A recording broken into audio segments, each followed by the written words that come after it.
ఇవాళ గాంధీ భవన్లో రెండో రోజు డీసీసీల సమావేశం జరగనుంది. తెలంగాణ కాంగ్రెస్ వ్యవహారాల ఇన్ఛార్జి మీనాక్షి నటరాజన్ డీసీసీ అధ్యక్షులతో సమావేశం కానున్నారు. నిన్న 19 జిల్లాల అధ్యక్షులతో మీటింగ్ నిర్వహించారు. ఆదిలాబాద్ డీసీసీ అధ్యక్షురాలు సుగుణతో మీనాక్షి నటరాజన్ భేటీ అయ్యారు. ఇవాళ డీసీసీలతో పాటు మంత్రులతో సమావేశం కానున్నారు.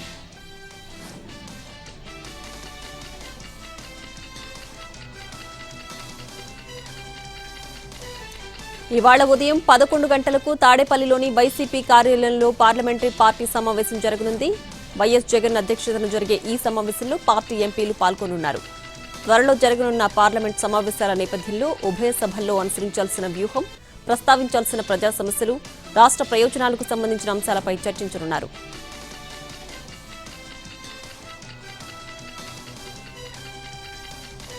తెలంగాణ సంస్కృతి సాంప్రదాయాలకు నిలువెత్తు రూపం ఆడబిడ్డల గౌరవం ఆషాఢ బోనాలు. హైదరాబాద్లో బోనాల జాతర నేటి నుంచి ప్రారంభం కానుంది. ఇవాళ గోల్కొండ జగదాంబిక అమ్మవారికి సమర్పించే తొలి బోనంతో ఈ ఉత్సవాలు మొదలవుతాయి. భక్తి శ్రద్ధలు, పోతురాజుల విన్యాసాలు, శివసత్తుల పూనకాలు, డప్పుల మోతలతో ఆలయాలన్నీ ఆధ్యాత్మిక శోభను సంతరించుకుంటాయి. ప్రభుత్వం తరపున తొలి బోనం మంత్రి కొండా సురేఖ సమర్పించనున్నారు.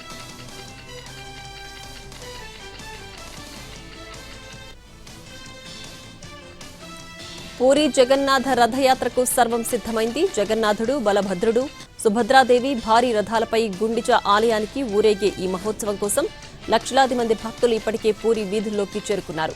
స్నానయాత్ర నుంచి నీలాద్రి బీజే వరకు అనేక ప్రత్యేక ఆచారాలు ఈ జగన్నాథ రథయాత్ర ఉత్సవాల్లో భాగం కానున్నాయి. రథాలను లాగడం, దర్శనం చేసుకోవడం ద్వారా దైవానుగ్రహం కలుగుతుందని భక్తులు విశ్వసిస్తారు.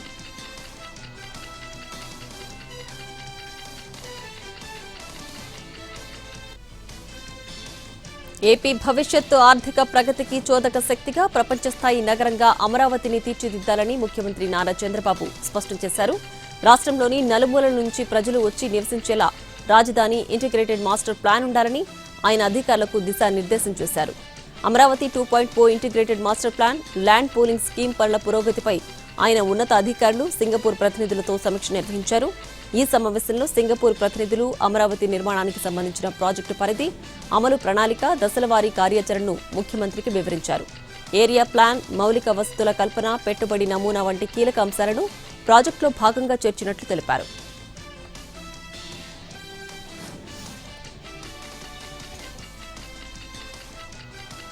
ఎన్టీఆర్ జిల్లా ఇబ్రహీంపట్నం సమీపంలో కృష్ణా గోదావరి పవిత్ర సంగమం వేదికగా ఏపీ ముఖ్యమంత్రి చంద్రబాబు గత ప్రభుత్వంపై నిప్పులు చెరిగారు. రాష్ట్రానికి జీవనాడి అయిన పోలవరం ప్రాజెక్టు పూర్తిగా నిర్వీర్యం చేయడం రాష్ట్ర ద్రోహం, దేశ ద్రోహంతో సమానమని తీవ్రస్థాయిలో ధ్వజమెత్తారు. గత 5 ఏళ్ల పాలనలో సాగునీటి రంగంపై నిర్లక్ష్యం చూపారంటూ గణాంకాలతో సహా ఎండగట్టారు. ఒక వ్యక్తి ప్రాధాన్యతల కోసం రాష్ట్ర ప్రజల భవిష్యత్తును, రైతాంగ ప్రయోజనాలను పణంగా పెట్టారని తీవ్రంగా ఆరోపించారు. గత ప్రభుత్వ వైఫల్యాలను ఏకరవు పెట్టిన చంద్రబాబు వారి పాలనలో జరిగిన మోసపూరిత చర్యలను తీవ్రంగా ఖండించారు.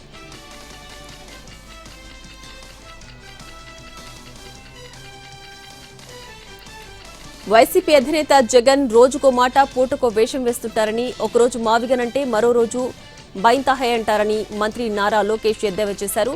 రాష్ట్రంలో తాము చట్ట ప్రకారం పాలన చేస్తుంటే లా అండ్ ఆర్డర్ను చేతుల్లోకి తీసుకోవాలని చూస్తే ఎవరిని వదిలిపెట్టబోమని హెచ్చరించారు.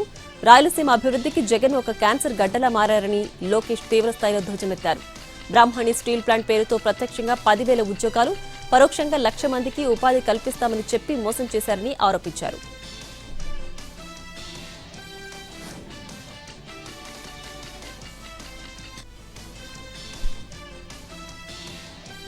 భీమవరంలో ఆక్వా రైతులతో నిర్వహించిన సమావేశంలో పాల్గొన్నారు జగన్. తన పాదయాత్ర నాటి ప్రసంగాన్ని, హావభావాలను చూపించారు. అంతే ఒక్కసారిగా పార్టీ క్యాడర్లో జోష్ అందుకుంది. దాదాపు 7 ఏళ్ల తర్వాత జగన్ ఇలా పాత పద్ధతిలో ప్రసంగించారు.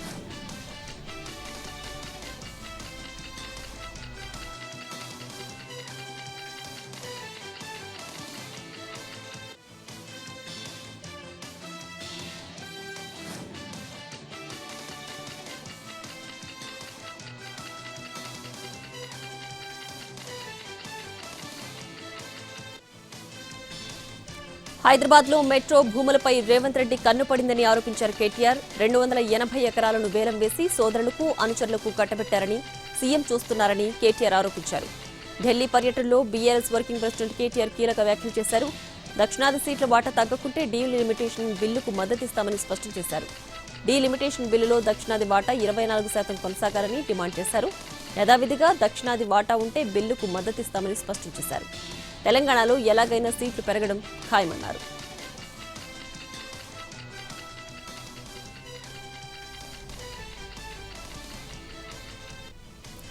పాలమూరు రంగారెడ్డి ఎత్తిపోతల పథకానికి సంబంధించి త్వరలోనే శుభవార్త వింటారని ముఖ్యమంత్రి రేవంత్ రెడ్డి ఆశాభావం వ్యక్తం చేశారు. మహబూబ్ నగర్ జిల్లా దివిటిపల్లిలో అమరరాజా గ్రూపు నెలకొల్పిన తయారీ యూనిట్ను ప్రారంభించిన సందర్భంగా నిర్వహించిన బహిరంగ సభలో ఆయన మాట్లాడారు. ఈ ప్రాజెక్టు ద్వారా 90 టీఎంసీల నీటిని వినియోగించుకునేలా కేంద్రంతో పాటు ఆంధ్రప్రదేశ్ ప్రభుత్వాన్ని ఒప్పించి అవసరమైన అనుమతులు సాధించే దిశగా అడుగులు వేస్తున్నామని ప్రకటించారు. అదేవిధంగా డిండి ప్రాజెక్టుకు 30 టీఎంసీల నీటి కేటాయింపులపై కూడా చర్చలు కొనసాగుతున్నాయని వెల్లడించారు. కృష్ణా బేసిన్ పరిధిలో డిండి, పాలమూరు రంగారెడ్డి, కల్వకుర్తి తదితర ప్రాజెక్టులను సకాలంలో పూర్తి చేసి ఉమ్మడి మహబూబ్ నగర్ జిల్లాను సస్యశ్యామలం చేసే బాధ్యతను తాను స్వీకరిస్తానని సీఎం హామీ ఇచ్చారు. అత్యంత వెనుకబడిన ఈ ప్రాంతాన్ని అభివృద్ధి పదంలో నిలిపి ఒక ఆదర్శ జిల్లాగా తీర్చిదిద్దేందుకు సహకరించాలని ప్రజలకు పిలుపునిచ్చారు.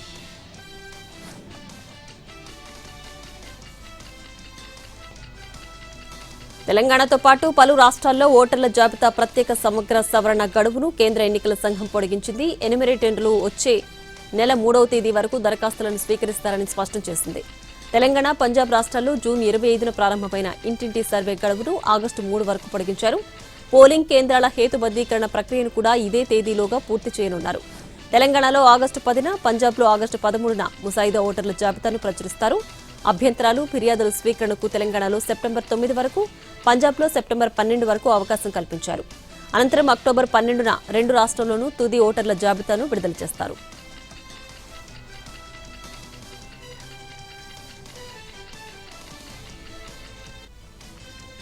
తెలంగాణ ముఖ్యమంత్రి రేవంత్ రెడ్డిని జగదాంబిక మహంకాళి దేవాలయం బోనాల ఉత్సవాలకు మంత్రి కొండా సురేఖ, దేవాదాయ శాఖ కమిషనర్ హనుమంతరావు, ఆలయ ఈవో, పూజారులు, ధర్మకర్తలు ఆహ్వానించారు.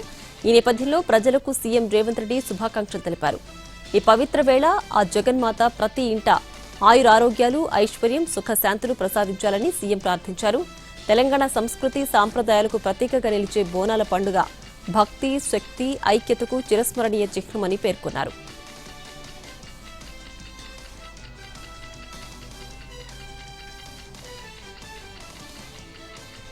హెచ్ఎండీఏ చీఫ్ ఇంజనీర్ రవీందర్ కు ఏసీబీ ప్రత్యేక కోర్టు 14 రోజుల రిమాండ్ విధించింది. ఆదాయానికి మించిన ఆస్తుల కేసులో ఆయన్ను ఏసీబీ అధికారులు కోర్టు ముందు ప్రవేశపెట్టారు. ఇరు వర్గాల వాదనలు విన్న జడ్జి ఆదేశాలు జారీ చేశారు. ఆ తర్వాత రవీందర్ ను చెంచల్గూడ జైలుకు తరలించారు. అయితే రవీందర్ నుంచి మరింత సమాచారాన్ని రాబట్టేందుకు తమ కస్టడీకి ఇవ్వాలని కోరుతూ ఏసీబీ అధికారులు కోర్టులో పిటిషన్ దాఖలు చేసే ఆలోచనలో ఉన్నట్టు తెలుస్తోంది.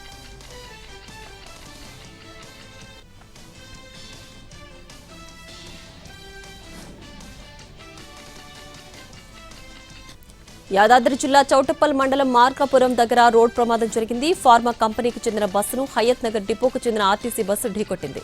ఈ ప్రమాదంలో ఫార్మసీ బస్సు బోల్తపడింది. ఆర్టీసీ బస్సులో ఉన్న 10 మంది ప్రయాణికులకు తీవ్ర గాయాలయ్యాయి. వారిని చౌటప్పల్ ప్రభుత్వ ఆసుపత్రికి తరలించారు. ఆర్టీసీ బస్సు చౌటప్పల్ నుంచి హయత్ నగర్ కు వస్తుండగా ప్రమాదం జరిగింది. ఫార్మా బస్సు రోడ్డుకు అడ్డంగా పడడంతో కాసేపు ట్రాఫిక్ జామ్ అయింది. ఘటనా స్థలానికి చేరుకున్న పోలీసులు బస్సును ట్రాఫిక్ క్లియర్ చేశారు. కేసు నమోదు చేసుకుని దర్యాప్తు చేపట్టారు.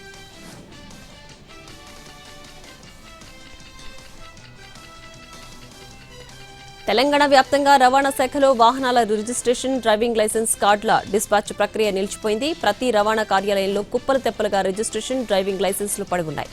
3 నెలలుగా డిస్పాచ్ ప్రక్రియ నిలిచిపోవడంతో వాహనదారులు తీవ్ర ఇబ్బందులు పడుతున్నారు. ప్రతిరోజు ట్రాఫిక్ పోలీసులతో ఇక్కట్లు ఎదుర్కొంటున్నారు. స్కానర్లు లేకపోవడంతో వెహికల్ ఆర్సీ, లైసెన్సులు డిస్పాచ్ను ఆపేశారు. దీంతో రవాణా శాఖ కార్యాలయాల చుట్టూ తిరుగుతున్న వాహనదారులు వాహన్ పోర్టల్తో కొత్త తంటా వచ్చిందంటూ గగ్గోలు పెడుతున్నారు. మరోవైపు ఎన్టీవీ కథనానికి స్పందించారు ఆర్టీఏ కమిషనర్. రాష్ట్ర వ్యాప్తంగా అధికారులతో వీడియో కాన్ఫరెన్స్ నిర్వహించారు.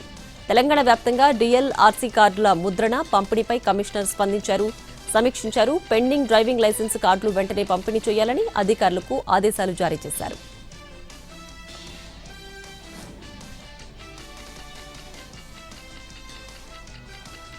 సూర్యాపేట జిల్లాలో భూగర్భ జల వనరుల అధికారి బాలు ఏసీబీ వలకు చిక్కాడు. కొన్ని అనుమతులకు సంబంధించి బోర్వెల్ యజమాని నుంచి 20,000 లంచం డిమాండ్ చేశాడు. ఈ క్రమంలో లంచం తీసుకుంటుండగా ఏసీబీ అధికారులు బాలుని రెడ్ హ్యాండెడ్ గా పట్టుకున్నారు. ఈ మొత్తాన్ని తన కార్యాలయంలోని అవుట్సోర్సింగ్ డేటా ఎంట్రీ ఆపరేటర్ వెంకటేశ్వర్లకు ఇవ్వాల్సిందిగా సూచించారు. ఈ క్రమంలోనే బాధితుడు ఏసీబీని ఆశ్రయించాడు. ముందుగా వేసుకున్న ప్లాన్ ప్రకారం డేటా ఎంట్రీ ఆపరేటర్ వెంకటేశ్వర్లు బాధితుడి నుంచి 20,000 లంచం తీసుకుంటుండగా ఏసీబీ అధికారులు పట్టుకున్నారు. ఇద్దరిని అరెస్ట్ చేశారు ఏసీబీ అధికారులు.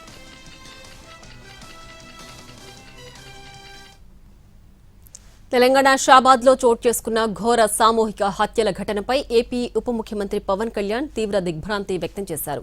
ఈ దుర్ఘటనపై తెలంగాణ ముఖ్యమంత్రి రేవంత్ రెడ్డికి ఆయన ఒక లేఖ రాశారు. పోక్సో చట్టాన్ని మరింత పకడ్బందీగా అమలు చేయాలని, బాధితులకు పూర్తిస్థాయి భద్రత కల్పించేలా కఠిన చర్యలు చేపట్టాలని ఆ లేఖలో విజ్ఞప్తి చేశారు. షాబాద్లో జరిగిన ఈ దారుణ ఉదంతాన్ని పవన్ కళ్యాణ్ తన లేఖలో ప్రధానంగా ప్రస్తావించారు. పోక్సో కేసులో నిందితుడిగా ఉన్న రాజ్ కుమార్ 16 ఏళ్ల బాధితురాలితో పాటు ఆమె తల్లి, నానమ్మను పొట్టన పెట్టుకున్నాడు. ఆ తర్వాత తనతో గొడవ పడుతుందని భార్య, 2 పిల్లలను చంపేసి ఆపై తాను కూడా ఆత్మహత్యకు పాల్పడ్డాడు. ఈ దారుణం వ్యవస్థీకృత వైఫల్యానికి నిదర్శనమని పవన్ కళ్యాణ్ ఆవేదన వ్యక్తం చేశారు. పోక్సో కేసులో దర్యాప్తులో నిర్దిష్ట కాల పరిమితిని పాటించాలని, సాక్ష్యాధారాలు తారుమారుకు తావు లేకుండా పటిష్టమైన చర్యలు తీసుకోవాలని ఆయన సూచించారు.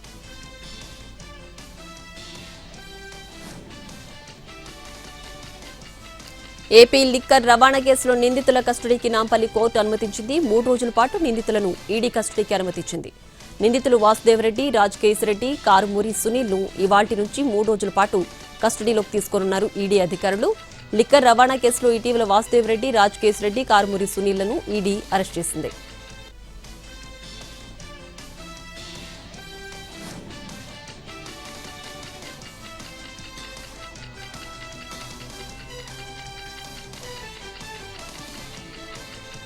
విశాఖలో భర్త, అత్తింటి వారి నుంచి రక్షణ కల్పించాలని భార్య పోరాటానికి దిగింది. 10 ఏళ్ల క్రితం డాక్టర్ గాయత్రి, ఆమె భర్త వెంకట సిద్ధార్థ వివాహం చేసుకున్నారు. వేరే మహిళతో వివాహితర సంబంధం పెట్టుకుని తనను వేధింపులకు గురిచేస్తున్నారని ఆరోపణలు చేసింది భార్య. 2 ఏళ్ల క్రితం 2 ఆడకవలల పిల్లలకు జన్మనిచ్చారు ఈ జంట. వివాహితర సంబంధంపై నిలదీసినందుకు భార్యపై పగ పెంచుకున్నాడు భర్త. దీంతో భర్త, అత్త వేధింపులు తాళలేక పోలీసులకు ఫిర్యాదు చేసింది డాక్టర్ గాయత్రి. పోలీసులకు ఫిర్యాదు చేసినా ఎలాంటి చర్యలు తీసుకోకపోగా భర్తకు సపోర్ట్ చేస్తున్నారని ఆవేదన చెందింది. ఇటీవల ఇంట్లోకి చొరబడి కూతుర్ని ఎత్తికెళ్లిపోయాడు తండ్రి వెంకట సిద్ధార్థ. తన బిడ్డను తనకు అప్పగించి న్యాయం చేయాలని డిమాండ్ చేస్తోంది భార్య.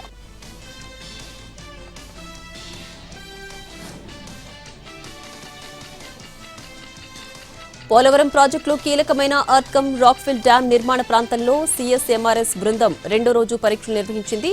ఎర్త్కమ్ రాక్ఫిల్ డ్యాం నిర్మాణానికి వినియోగించే రాయి, మట్టి, ఇసుక నాణ్యతను పలు రకాలుగా పరీక్షించారు. తొలి రోజు 400 మీటర్ల నుంచి 1100 మీటర్ల వరకు పరీక్షలు నిర్వహించారు. రెండో రోజు 0 నుంచి 400 మీటర్లు, 1100 నుంచి 1400 మీటర్ల వరకు నాణ్యత పరీక్షలు చేపట్టింది. ఈ పరీక్షల్లో ఈసీఆర్ఎఫ్ నిర్మాణంలో వినియోగిస్తున్న అన్ని రకాల మట్టి, రాళ్లు, ఇసుక నాణ్యమైనవిగా తేల్చింది. రేపు కూడా ఇదే తరహా పరీక్షలను ఈ బృందం చేపట్టనుంది.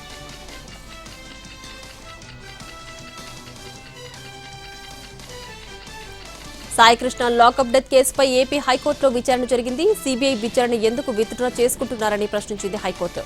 ఈ కేసులో సీబీఐ విచారణ కోరుతూ గత నెల 26న సాయికృష్ణ తల్లి విజయలక్ష్మి హైకోర్టులో పిటిషన్ దాఖలు చేశారు. హెబియస్ కార్పస్ పిటిషన్పై విచారణ జరుగుతున్న తరుణంలోనే సీబీఐ దర్యాప్తు కోరుతూ అనుబంధ పిటిషన్ దాఖలు చేశారు విజయలక్ష్మి.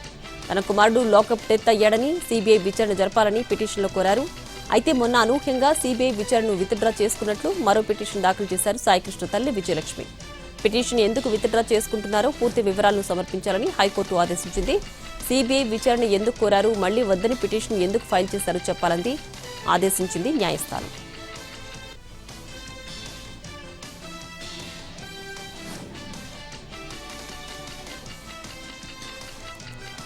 పార్వతీపురం మన్యం జిల్లా గుమ్మ లక్ష్మీపురం ఏజెన్సీ ప్రాంతంలో జాయింట్ కలెక్టర్ వైశాలి సుడిగాలి పర్యటన చేపట్టారు. పలు ఆశ్రమ పాఠశాలలు, రైతు సేవా కేంద్రాలు, సివిల్ సప్లై గోడౌన్లు క్షేత్రస్థాయిలో పరిశీలించారు. విద్యార్థులకు, రైతులకు, ప్రజలకు నాణ్యమైన సేవలు అందించాలని అధికారులకు దిశానిర్దేశం చేశారు. రికార్డులు నిర్వహణ సక్రమంగా లేకపోతే చర్యలు తప్పవంటూ అధికారులను హెచ్చరించారు.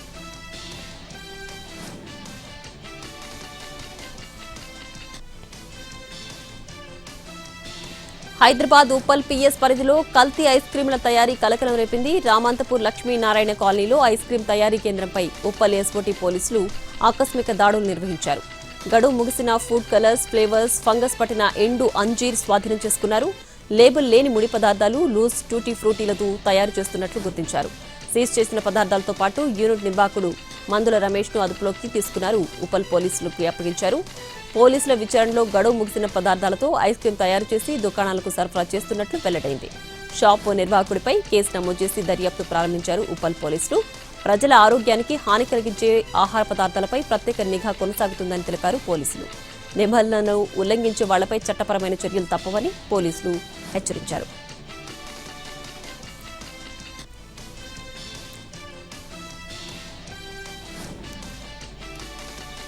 హైదరాబాద్లోని గచ్చిబౌలిలో ఆగంతకులు హల్చల్ చేశారు. పీజీ హాస్టల్లోకి ఆగంతకులు చొరబడ్డారు. ఓ ఆగంతకుడు లేడీస్ పీజీ హాస్టల్లో రాత్రి సమయంలో చొరబడ్డాడు. గదుల తలుపులు తడుతూ హంగామా చేశాడు. నిందితుడి హల్చల్ దృశ్యాలు సీసీటీవీ రికార్డులో రికార్డయ్యాయి. పోలీసులు వాటి ఆధారంగా నిందితుడి కోసం గాలింపు చర్యలు చేపట్టారు.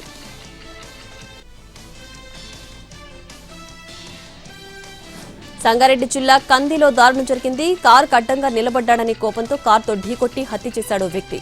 ఆంజనేయులు కారులో వెళుతుండగా రోడ్డుపై రమేష్, అతని కుమారుడు శ్రవణ్ నిల్చున్నారు. రోడ్డుపై ఇలా ఉంటే కారు ఎలా వెళుతుందని ఆంజనేయులు, శ్రవణ్ మధ్య వాగ్వాదం జరిగింది. దీంతో ఆంజనేయులకు నచ్చచెప్పేందుకు యత్నించాడు శ్రవణ్ తండ్రి రమేష్. ఆగ్రహంతో యూటర్న్ తీసుకుని కారుతో ఢీకొట్టాడు ఆంజనేయులు. ఈ ఘటనలో తండ్రి రమేష్ అక్కడికక్కడే మృతి చెందగా పక్కకి జరిగి కుమారుడు శ్రవణ్ ప్రాణాలు కాపాడుకున్నాడు. అనంతరం కారుతో పక్కనే ఉన్న కిరాణా షాపును ఢీకొట్టి వెళ్లిపోయాడు ఆంజనేయులు. నిందితుడిపై గతంలో హత్యాయత్నం, గంజాయి సరఫరా కేసులున్నట్లు గుర్తించారు పోలీసులు. గొడవ సమయంలోనూ ఆంజనేయులు మద్యం మత్తులో ఉన్నట్లు సమాచారం. నిందితుడిని పోలీసులు అదుపులోకి తీసుకున్నారు.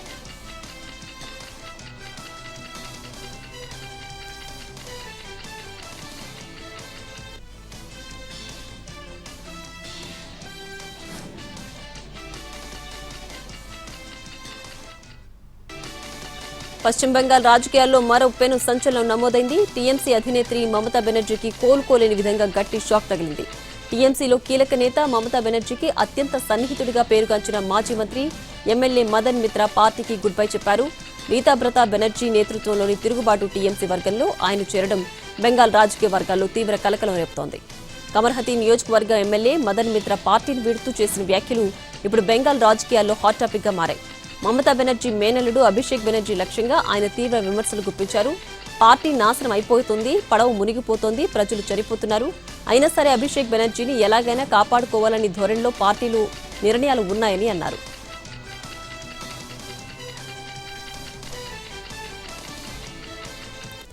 అయోధ్య రామమందిరం సీఈఓ పోస్టుకు భారీగా దరఖాస్తులు వస్తున్నాయి. నోటిఫికేషన్ ఇచ్చిన 24 గంటల్లోనే భారీగా అప్లికేషన్స్ వచ్చాయి.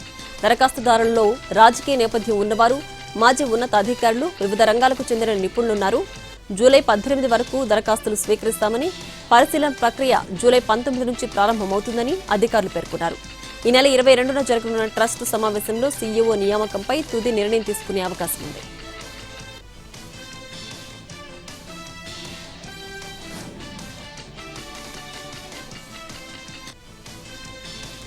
మహిళల డ్రెస్ లాగడం, ఛాతి భాగాన్ని నొక్కడం రేపు కాదంటూ పట్నా హైకోర్టు ఈ మధ్య తీర్పునిచ్చింది. 2008లో నమోదైన ఓ కేసు పట్నా హైకోర్టు జస్టిస్ పూర్ణేందు సింగ్ ఇచ్చిన తీర్పుపై దేశవ్యాప్తంగా ఆగ్రహం వ్యక్తమైంది.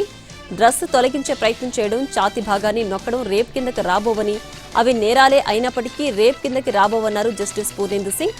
ఈ వ్యవహారంలో నిందితుడిని రేప్ కేసు నుంచి తప్పించారు. అనుచిత ప్రవర్తన అంటూ ఇతర సెక్షన్ల కింద కేసులు పెట్టాలన్నారు. దీనిపై తీవ్ర ఆగ్రహం వ్యక్తం కావడంతో వ్యవహారం సుప్రీంకోర్టుకు చేరింది. విచారణ జరిపిన సుప్రీంకోర్టు ఆ జడ్జి తగిన రీసెర్చ్ చేయలేదేమోనని అభిప్రాయపడింది.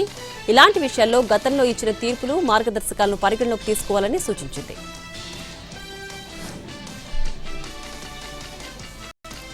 యూపీలోని నోయిడాలో భారీ అగ్ని ప్రమాదం జరిగింది. ఎలక్ట్రిక్ స్కూటర్లో చెలరేగిన మంటలు అపార్ట్మెంట్కు వ్యాపించడంతో ఈ ఘటన చోటు చేసుకుంది. ఈ దుర్ఘటనలో 2 మృతి చెందినట్లు పోలీసులు వెల్లడించారు. అగ్నిమాపక సిబ్బంది హుటాహుటిన ఘటనా స్థలానికి చేరుకుని సహాయక చర్యలు చేపట్టారు. దాదాపు 100 మంది నివాసితులను ఖాళీ చేయించి మంటలను అదుపు చేశారు. పొగతో ఊపిరాడక 2 తీవ్ర అస్వస్థతకు గురికాగా ఆసుపత్రిలో చికిత్స పొందుతూ ఓ మహిళ సహా మరొకరు ప్రాణాలు కోల్పోయారని పోలీసులు తెలిపారు. నోయిడాలోని సెక్టార్ 66లో మమురా గ్రామంలో ఓ భవనంలో ఎలక్ట్రిక్ స్కూటర్ను ఛార్జ్ చేస్తున్నప్పుడు ఈ ప్రమాదం జరిగినట్లు నోయిడా సెంట్రల్ డీసీపీ వెల్లడించారు. మణిపూర్లోని అస్సాం రైఫిల్స్ క్యాంపుపై మూకదాడి జరిగింది. సాయుధ బలగాలు సర్చ్ ఆపరేషన్ చేపట్టిన కొన్ని గంటల్లోనే క్యాంపు వైపు దూసుకొచ్చిన కొందరు నిరసనకారులు రాళ్లు విసిరారు. వాహనాలకు నిప్పంటించి విధ్వంసానికి పాల్పడ్డారు. సేనాపతి పట్టణంలోని క్యాంపై ఈ దాడి జరిగిందని పోలీసులు వెల్లడించారు. వాయువ్య బంగాళాఖాతంలో అల్పపీడనం ఏర్పడనున్నట్లు ఐఎండీ తెలిపింది. రాబోయే 12 గంటల్లో అది బలపడే అవకాశం ఉందని పేర్కొంది. ఉపరితల ఆవర్తనం ద్రోణి ప్రభావంతో రాబోయే 24 గంటల్లో ఒడిశాతో పాటు కోస్తాంధ్రలో పలుచోట్ల మోస్తరు నుంచి భారీ వర్షాలు పడతాయని అంచనా వేసింది. కోస్తాలో చాలా చోట్ల ఇప్పటికే వాతావరణం మేఘావృతమైంది.